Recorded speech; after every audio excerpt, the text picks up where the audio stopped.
The hieroglyphic monad represents a set of emanations from a 0 point, which you see at the center there. The 0 point is the origin of our coordinate system. It has no meaning.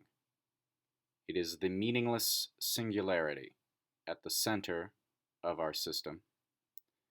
And from there, we have a series of glyphs, icons, which represent different levels of differentiation from this 0 point of unity in the form of commonly recognizable physical features of daily life. So the idea here is not to represent reality, or precisely what's being represented here is meaning, which is a form of reality. Without meaning, there would be no reality. This is a very philosophical topic, but if we aren't able to know things, if we aren't able to perceive the world, functionally speaking, our world doesn't exist. So how we make meaning and how we form value judgments about the world that we live in is fundamentally the core of the reason why we have any reality to talk about at all. So this is a representation of meaning using common everyday objects, not using abstract concepts, not using theories, not using numbers. It uses images. And the first two images we have are the earth and the sky. If you see close to the center there, right now it's inverted. The one on the top is the earth, the sort of the saddle shape, the saddle between two mountains. And the one that's moving around opposite it clockwise now, about to come back up to the top, is the sky, which looks sort of like a tablecloth. Then, at the next level of differentiation, you have water and fire. So I've chosen to represent the first two differentiations with the classical elements, because if we're talking about qualities which people of different cultures notice, because the goal of this is to convey meaning in a qualitative sense, because quality is what people can grasp.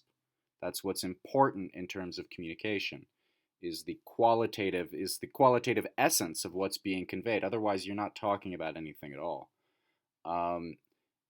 These four elements are not just an invention of Empedocles. We often attribute them to Aristotle, but Empedocles is the first person in the Western tradition that we know of to write this down. But they're not just something that Greeks invented. You find them in Asia, you find them in Africa, you find them in indigenous societies in the Americas. It's very common for when people talk about what are the four elements, they claim these are the four elements. It's not just a European idea. So this is, in a sense, what I have chosen to represent the primary distinctions that we make in terms of meaning when we're trying to subdivide our world.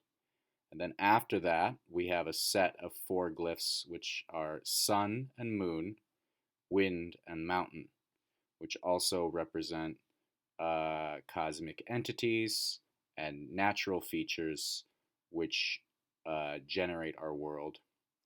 And then beyond that, we have the birds, the bees, the flowers, and the trees, quite literally. Eagle, owl, flower, seed, tree, shrub, and bee and beetle. And these represent the beginning. The fourth wheel is when we start to enter the world of life, of living things. Before we were in natural forces and cosmic forces. That's what the first three wheels represent. So you see our color changes. We're now talking about things that are alive. And then beyond that, we have the animals. I'm afraid I don't have all of the animals memorized off the top of my head. But you see, I can read it off here. It's lion, cat, fish, snake, bear, pig. Yes, and this is where, oh yes, cow, deer, wolf, dog, um, ram, sheep, horse, hare, elephant, and monkey.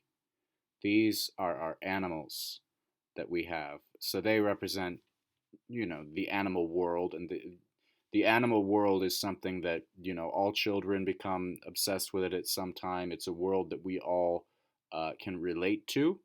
So this is another world of qualities that we can use to express a qualitative language. And then beyond this, we have, I'm not going to read off all of them because it's just too long.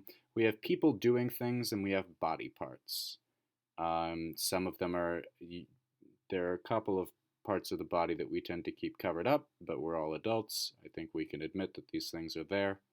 And then beyond that, we have things, tools, furniture, architectural features, and clothes.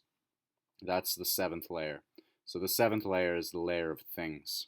So we've moved from the sphere of life now into the sphere of things that we make for a purpose. And before that, we had the human sphere. So you see, we move from the central distinctions we make, the central ontological distinctions that all people, regardless of their level of technological sophistication, make these distinctions between earth and sky.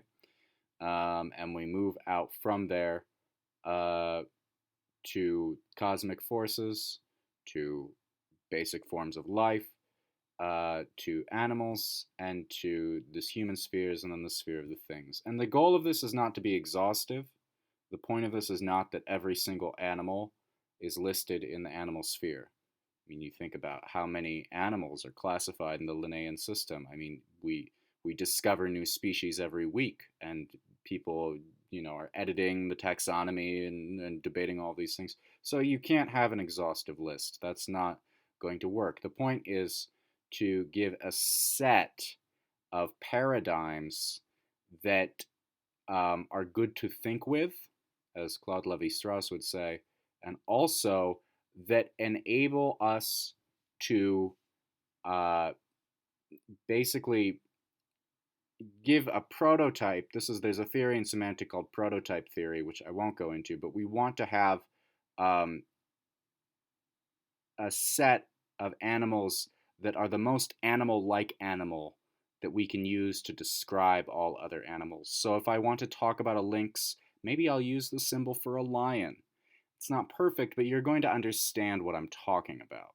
So the point of this is to have sort of a set of animals that we can loosely classify, other animals into. So we might have to make some leaps in certain biological areas, but the point of this is not to be biologically exhaustive. We already have a taxonomy that does this. The point of this is to create something that can function as a taxonomy and maybe convey other taxonomies within itself, right? So it can convey that biological information in a way that might be easier for students to understand, because having to memorize kingdom, phyla, all of that stuff, it takes a long time. Obviously you're not going to want to eliminate that information, but this would be an additional way that you could, teaching biology to the public is hard.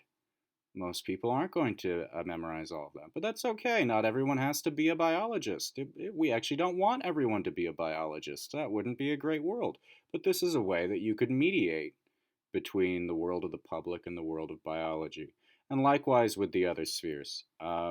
So you can view them as archetypes, you can view them as metaphors, you can view them as the shadows of eternal ideas. You can view them as glyphs that you can make some nice words with. These are all ways that you can view these things. You can view this as a space, an abstract space. The glyphs are points. You can draw shapes like triangles, circles, and squares inside, and do all kinds of transformations. So it's not, it doesn't limit itself to one thing. And there are certain rules, as you see these wheels spinning, about how the glyphs combine and what belongs to what set. Things like this. And there are certain rules about what happens. Well, if you put, if you put heaven and earth together, you go back to the center. That's the biggest mystery here. And if you notice, everything that's in line with each other, like sun and moon, are opposite each other. Wind and mountain are opposites. Obviously, fire and water. So everything is paired with its opposite on the other side. Um, so bee and beetle are meant to be opposites. Tree and shrub are meant to be opposites. Sometimes they're closer to being complements than they are to being opposites. Uh, and as we get out into the further spheres, things do get a little bit more complicated, but they obey that central law generally. So that is the basics of what this thing means. What it can do a lot of other things when you actually apply the symbols to start making meanings. But that's something that I am only just beginning to explore myself. So what it means is one thing, but it's not just this is not just an object to be interpreted like some arcane and mysterious thing. Actually, it is meant to be a a practice where by putting these glyphs together, you can actually affect transformations um, and change what things mean.